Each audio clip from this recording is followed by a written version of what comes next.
Hello दोस्तों, स्वागत है आप लोग का।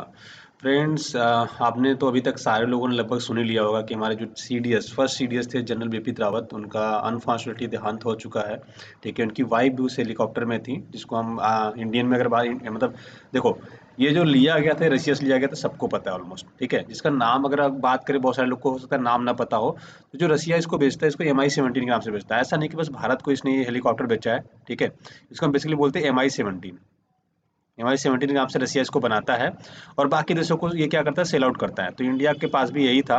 अच्छा, अब देखो, ये दुर्घटना अपने आप में बहुत बड़ी है। क्यों? क्योंकि जो सीडीएस सीडीएस या सीडीएस कौन होते हैं, बहुत सारे लोग को ये नहीं पता होगा। Chief of defence staff basically मतलब क्या है कि जो हमारी तीनों सेनाएं हैं, थल सेना, जल सेना, ठीक है, आर्मी है, इन तीनों सेनाएं के प्रमुख को हम बोलते हैं सीडीएस। अच्छा, ये बेसिकली पहली फर्स्ट सीडीएस भी थे, ये याद रखना है आपको। ठीक है, ये दोस्तों फर्स्ट सीडीएस थे जो जनवरी 2020 में अपॉइंट हुए थे। जनवरी 2020 में अपॉइंट हुए थे।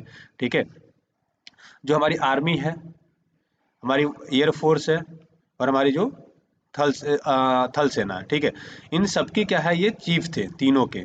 ठीक है, इन तीनों के क्या है, ये तीनों के चीफ थे। तो अब देखो, जनरली क्या होता था कि हर एक, जैसे आर्मी का एक चीफ होता है, ठीक है, एक आपका एयरफोर्स का एक चीफ होता है, जैसे थल सेना का एक चीफ होता है। इन तीनों का ही बेसिकली एक चीफ होता है जिसको हम बोलते हैं आज के टाइम में CDS, chief of defence staff. Just आपको पता होना चाहिए क्योंकि हम नाम तो जान रहे होंगे लेकिन इसका मतलब नहीं समझ पाते हैं ना। जनरली पहले क्या होता था कि तीनों सेनाएं के बस प्रमुख हुआ करते थे, तीनों सेना के एक एक प्रमुख होते थे, वही सारे डिसीजन लेते थे। लेकिन जब युद्ध होता था, ठीक है, जब युद्ध होता था दोस्तों, तो युद्ध के समय में इन तीनों के बीच कोऑर्डिनेशन नहीं होता था। हमारी एयरफोर्स का हमारे आर्मी के साथ कोऑर्डिनेशन नहीं होता था। ठीक है, कभी डिले हो गए, कभी ये कम्युनिकेट सही से नहीं कर पाते थे। तो इसीलिए क्या बनाया गया था, एक पोस्ट जिसको बोलते थे चीफ ऑफ डिफेंस स्टाफ। सारे जितने भी डिफेंस स्टाफ है उनका एक चीफ होगा जिसको हमने नाम दिया था सीडीएस। ठीक है, ये तीनों रिपोर्ट करते थे इनको, इन सीडीएस को। ठीक है, तो इन तीनों सेनाओं को एक साथ क्या कर सके हम, कॉम्बिनेशन बना के युद्ध लड़ सके। बेसिकली ये सारी प्लानिंग थी। इन सब में एक वन ऑफ द मोस्ट जो योगदान कह सकते हो दोस्तों, ये था बिपिन रावत जी का। ठीक है, अनफॉर्चुनेटली हेलीकॉप्टर क्रैश हुआ कुन्नूर में। इनकी वाइफ और ये इनका भी डेथ हुआ। इसके साथ हमारे बाकी 9 नौजवान भी शहीद हुए, सॉरी 11 नौजवान शहीद हो गए। ठीक है, तो अभी तक 14 में से 13 हमारे नौजवान and plus Bipin Rawat plus इनकी वाइफ शहीद हो चुकी हैं।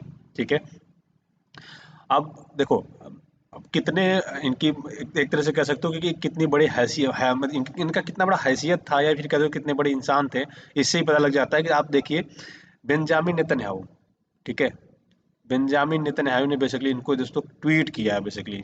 ठीक है, ये अपने आप में बहुत बड़ी चीज़ है। और अच्छा, बहुत सारे डिफेंस स्टाफ, चाइना के भी डिफेंस ने किया है, ताइवान के डिफेंस ने किया है, इवन पाकिस्तान के डिफेंस एजेंसियों ने किया है। ठीक है, सब ने लगभग लगभग ट्वीट ट्वीट किया है। But one of the best है कि बेंजामिन नेतन्याहू ने सबसे पहले ट्वीट किया था, इसलिए मैंने इसको बस ऐड किया है।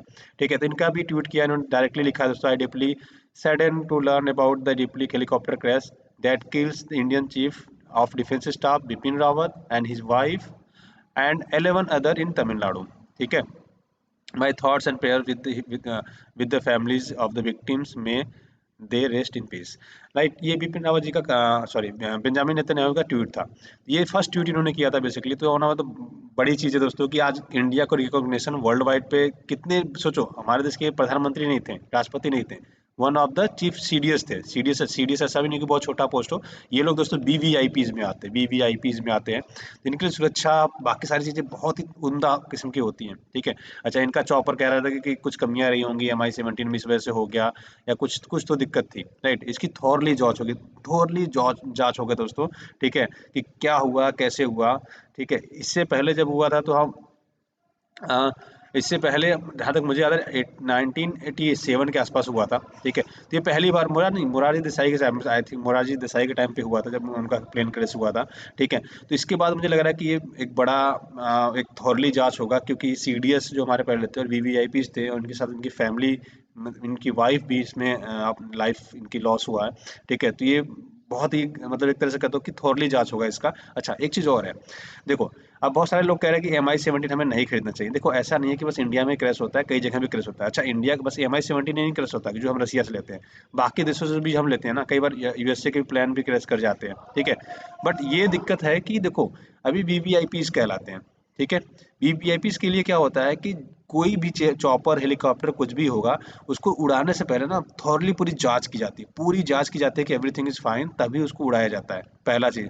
दूसरा, इनके आने जाने का मतलब, मान लो यहाँ से लेके, मान लेते हैं आप दिल्ली से कहाँ जा रहे हो, मान लेते हैं लखनऊ जा रहे हो, यूपी जा रहे हो, तो इनका पहले ही रूट डिसाइड हो जाएगा कि इस रूट से जाएंगे। ईयर में भी जैसे सड़क का आप रूट डिसाइड करते हैं ना, कभी देखोगे प्रधानमंत्री आते हैं या राष्ट्रपति आते हैं तो रूट डिसाइड होता है इस रास्ते से यहाँ तक पहुंचेंगे, ठीक है, इस रास्ते से प्रधानमंत्री यहाँ तक जाने वाले हैं। तो हवा में भी रूट दोस्तों क्या होता है, डिसाइड होता है कि हवा में भी उस रूट से ये लोग जाएंगे, तो क्लियर किया जाता है कि इस रूट से कोई भी एयरप्लेन या कोई भी डिफेंस इक्विपमेंट कोई भी कुछ भी नहीं जाएगा, बेसिकली ये कहा जाता है, ठीक है। बट अनफॉर्चुनेटली दोस्तों ये हमारे लिए बहुत दुखद है। मैंने एक ये ट्विटर से एक इमेज उठाया था जो मैं काफ़ी अच्छा लगा मुझे, तो मैंने इसलिए लिखा है, आपको प्लीज़ पढ़ना चाहिए इनके बारे में सब कुछ। इन्होंने लगभग लगभग जहाँ इन्होंने पीएचडी सैंड मीडिया अध्ययन में इनको पीएचडी की है, 43 साल का अनुभव था, मतलब वन ऑफ द, अच्छा पुरस्कार तो बहुत सारे मिले इनको, ठीक है।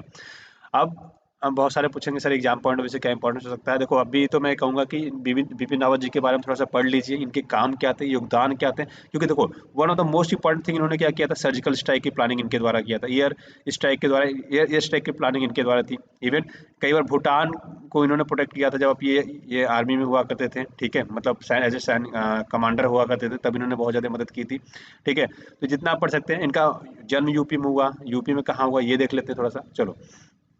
हेलीकॉप्टर क्रैश हुआ, डाइट क्या हुआ, कुन्नूर में, तो आपको तमिलनाडु के बारे में थोड़ा सा देख लेना है, कौन सा एरिया था, कहाँ पे था, या में कौन सा पार्क था, ये सारी चीज़ें आप अपने एग्जाम पॉइंट से प्लीज़ देख लीजिएगा, ठीक है। और इसके बाद ये इनका जन्म कहाँ हुआ था, पौरी में, तो पौरी में यूपी में कहाँ आता है, कौन से राज्य से लगता है, थोड़ा सा देख लीजिए, कोई पार्क वगैरह है कि नहीं है, क्या है ये, तो इस प्लेस के बारे में थोड़ा सा पढ़ लीजिएगा, ठीक है। तो लगभग इनकी 63 ईयर की एज में दोस्तों डेथ हुआ, जो अनफॉर्चुनेटली नहीं होना चाहिए था, क्योंकि देश के लिए बहुत बड़ा एक तरह से लॉस है ये, ठीक है। इनकी वाइफ भी थी मधुलिका रावत, ये भी इसमें डेथ कर गई हैं, ठीक है। इनके पिताजी का नाम था लक्ष्मण सिंह रावत, तो कई बार आप देखोगे तो इनके नाम में लिखा होगा बिपिन लक्ष्मण सिंह रावत, तो इनका जनरली क्या होता है कि फादर का नाम, अगर आप महाराष्ट्र में रहते होंगे तो आप देखेंगे जितने लोग महाराष्ट्र में रहते हैं उनके बीच में फादर का नाम होता है, या वाइफ है तो हस्बैंड का नाम आता है, ठीक है। तो आपने कई बार लोग इसमें कंफ्यूज हो जाता है कि सर ये इसमें लक्ष्मण सिंह क्यों पड़ा हुआ है, तो ऐसे लिखा जाता है जनरली, ठीक है। दोस्तों आज की वीडियो में इतना ही रखते हैं, ठीक है, फिर नेक्स्ट लेक्चर में मिलते हैं, तब तक के लिए अपना ख्याल रखिए, थैंक यू सो मच।